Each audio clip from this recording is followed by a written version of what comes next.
Aktor utama di film ini adalah Kim Woo Bin yang berperan sebagai Ji Hyuk.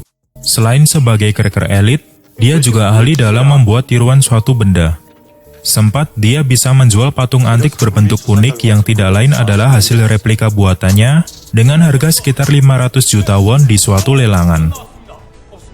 Lalu adegan berpindah ke seorang detektif bernama Gong. Dia sedang menangani kasus kejahatan bos gangster yang bernama Presdir Cho. Awalnya dia sudah mendapatkan titik terang karena ada informan yang tidak lain adalah mantan akuntan Presdir Cho akan mengungkap kejahatan bosnya tersebut. Tapi sayang sekali, dalam perjalanan dia diculik oleh anak buah Presdir Cho dan akhirnya dikubur hidup-hidup di dalam semen. Kembali lagi ke Ji Hyuk, dia berhasil membuat uang tiruan yang sangat persis dengan uang aslinya. Tapi uang tersebut lemah dengan alkohol karena masalah perekatan tinta. Suatu hari, Ji Hyuk mendatangi galeri milik seorang wanita bernama Yuna. Tidak lain adalah untuk berinvestasi, dan dia juga ingin menaruh lukisan wanita yang dia cintai di galeri tersebut. Tidak tanggung-tanggung, dia akan investasi sampai 1 miliar won. Kelihatannya mungkin cukup aneh kenapa dia menginvestasikan uangnya di tempat tersebut. Tapi tunggu aja karena nanti akan terjawab kok. Walaupun begitu, sebenarnya dia belum memiliki banyak uang, dan dia sedang merencanakan suatu kejahatan untuk menghasilkan uang. Tapi dia membutuhkan seorang hacker untuk membantu aksinya. Dan terpilihlah Jong Bae, seorang hacker profesional namun reputasinya buruk karena ada rumor beredar bahwa dia dulu pernah mengkhianati rekannya. Namun Ji Hyuk tetap percaya untuk merekrutnya. Setelah itu, dia juga menyewa gudang besar untuk dijadikan markas kepada seseorang bernama Turbo. Ternyata kejahatan yang dia maksud adalah mencuri toko perhiasan. Tetapi sebelum itu, mereka melakukan perencanaan terlebih dahulu. Mulai dari pemetaan, survei lokasi sekitar, menyadap CCTV, cara mengelabui polisi, dan lain-lainnya. Kita kembali dulu ke Presdir Cho, ternyata dia memiliki pekerjaan yang sama dengan Ji Hyuk, yaitu sebagai pencuri.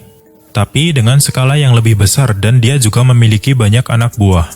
Namun dia sedang dalam masalah karena dia kesulitan mencari cracker elit untuk menjalankan proyek besarnya. Suatu hari, Ji Hyuk bertemu dengan Yuna di sebuah restoran. Di sini dia melihat Yuna menggunakan berlian, dan dia tahu bahwa itu adalah berlian Eugene biru dari permaisuri Napoleon III yang sangat mahal harganya. Dan ternyata itu adalah kalung peninggalan ayahnya. Lalu Ji Hyuk mengajaknya untuk mengecek harga kalung berlian itu di toko perhiasan. Di toko pertama, si penjaga toko mengetahui bahwa berlian itu sangat langka dan mempunyai harga yang sangat mahal. Ji Hyuk sudah ditawari untuk masuk ruang VIP, tapi dia menolak dan memutuskan untuk pergi. Namun sebelum itu dia meninggalkan sebuah koper di bawah kursi. Di toko kedua, dia juga ditawari untuk masuk ruang VIP dan kali ini dia menerimanya. Di dalam ruang VIP, tampak dia memperhatikan berangkas yang ada di situ. Sepertinya mengecek harga hanyalah kedok. Tujuan utamanya adalah untuk memasuki ruangan VIP toko perhiasan tersebut. Hari pencurian pun tiba. Di sini mereka melakukan tugasnya masing-masing dengan sangat rapi. Koin berpura-pura mabuk dan menempelkan peledak di kaca, lalu dia mengacau sampai alarm berbunyi.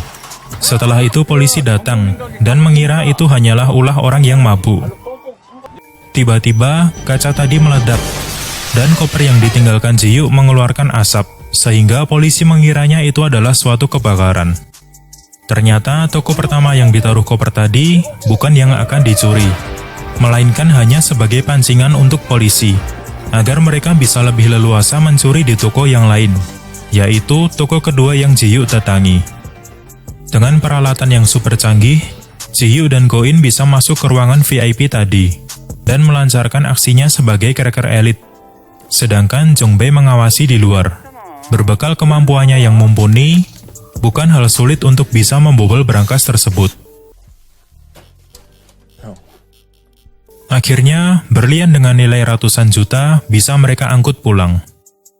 Sayang sekali, mereka berurusan dengan orang yang salah.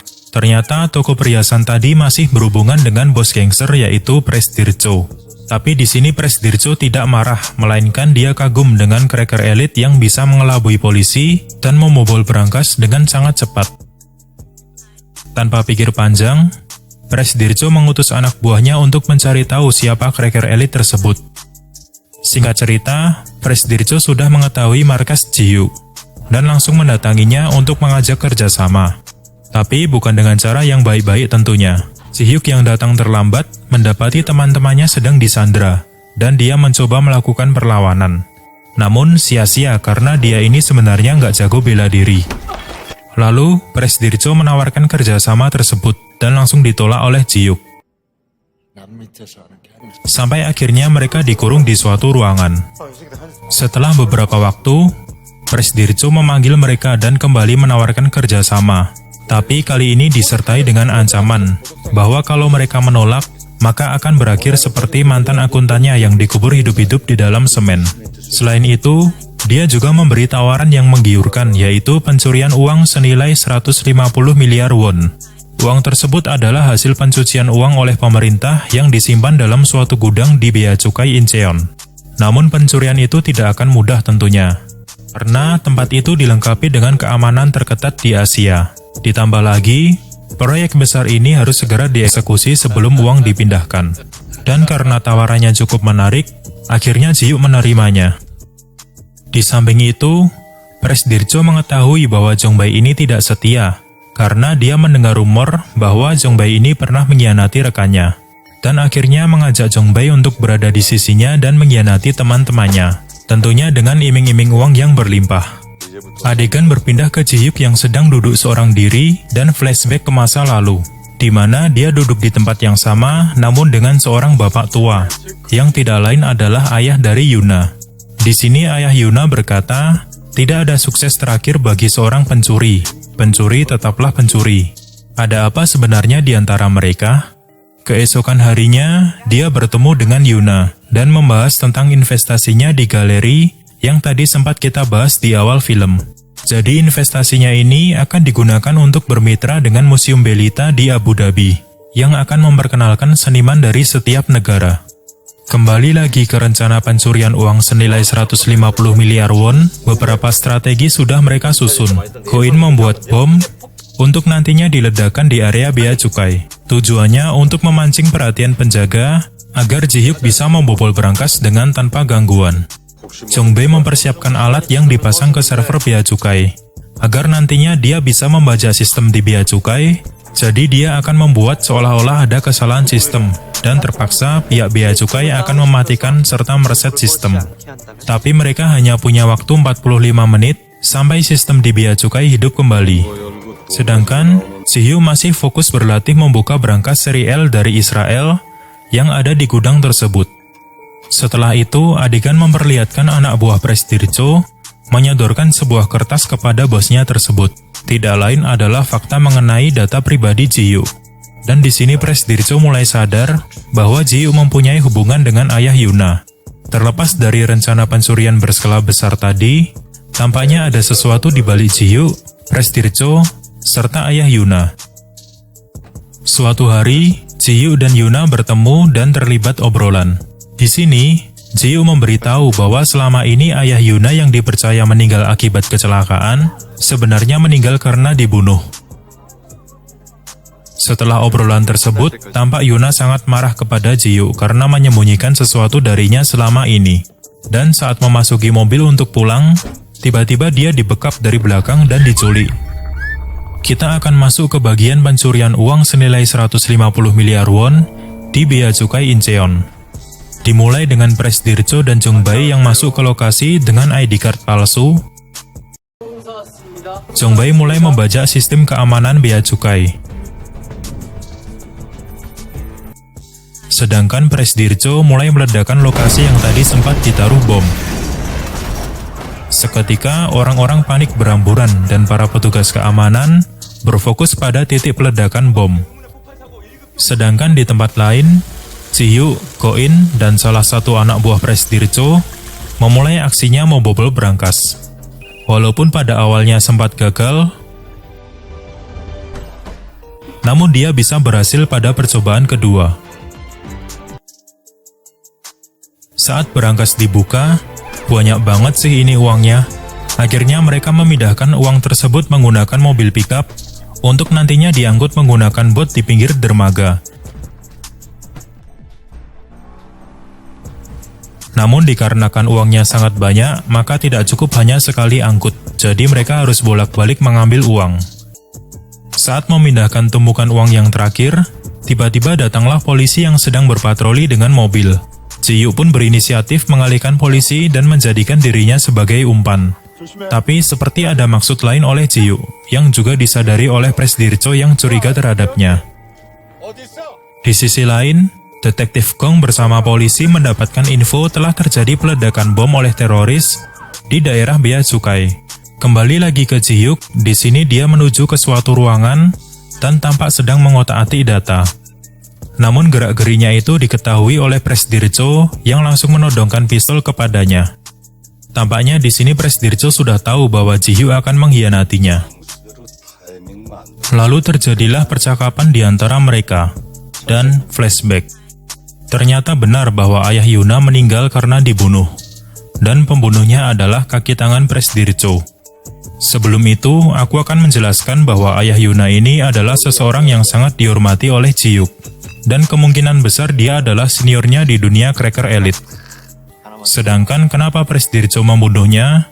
Itu karena Presdirjo sempat menawarkan kerjasama kepada ayah Yuna untuk melaksanakan aksi pencurian dengannya. Namun ayah Yuna menolak dan akhirnya dibunuh. Di sini tampaknya Ji-Hyuk akan mengkhianati Presdirjo untuk membalaskan dendam karena ayah Yuna sudah dibunuh. Ji-Hyuk yang sudah tertangkap disuruh menyerahkan diri kepada polisi dengan membawa bom. Dan dia diancam kalau berani macam-macam, maka Yuna yang sudah diculik akan dicelakai. Akhirnya Ji-Hyuk menyetujuinya. Setelah itu, Presdirjo menyadap telepon polisi, menginfokan bahwa pelaku bom teroris menggunakan mobil putih berplat 268213, yang tidak lain adalah mobil yang dikendarai Ji-Hyuk. Lantas terjadilah kejar-kejaran di antara Ji-Hyuk dan polisi yang keren banget.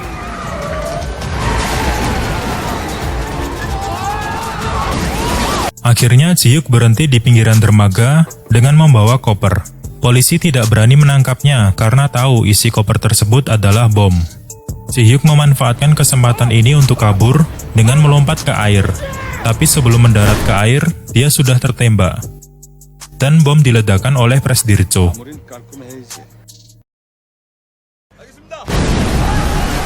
Setelah itu Presdirjo menginfokan kepada para anak buahnya bahwa Ji-Hyuk sudah mati. Di sini Jong-bae tampak senang mendengar hal itu, karena dia akan mendapatkan bagian yang lebih besar dengan meninggalnya Ji-Hyuk. Ko-in yang kesal mengetahui Jong-bae sudah berkhianat, langsung memukulnya dan terjadilah keributan di antara mereka. Sampai-sampai Jong-bae menusukkan pisau ke perut Ko-in. Anak buah Presdirjo yang melihat Ko-in tertusuk pisau, terlihat biasa saja karena mereka tahu bahwa Jong-bae ada di pihak mereka. Setelah itu, Ko-in yang sedang sekarat dikurung di dalam peti kemas. Aksi pencurian sudah selesai, dan memperlihatkan tumpukan uang tadi diangkut menggunakan truk ke markas Presdirjo. Saat dibuka, tumpukan uang sudah di depan mata. Saat dicek lebih lanjut, ternyata itu adalah uang palsu yang berbentuk kupon. Setelah itu dia mendapatkan telepon dari Ji-Hyuk yang dikira sudah mati, ternyata keadaannya sehat sentosa. Tapi bukannya dia sudah mati tertembak? Tentu saja tidak. Yang menembaknya adalah Turbo, temannya sendiri.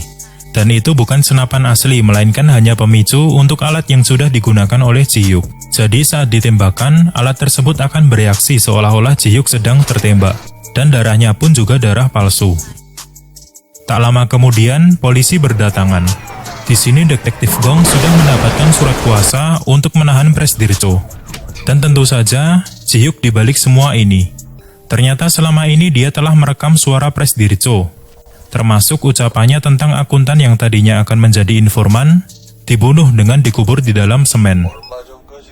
Presdirjo yang sudah merasa terkepung akhirnya kabur lewat pintu belakang. Namun dalam usahanya kabur, dia terlihat oleh Detektif Gong dan langsung dikejar.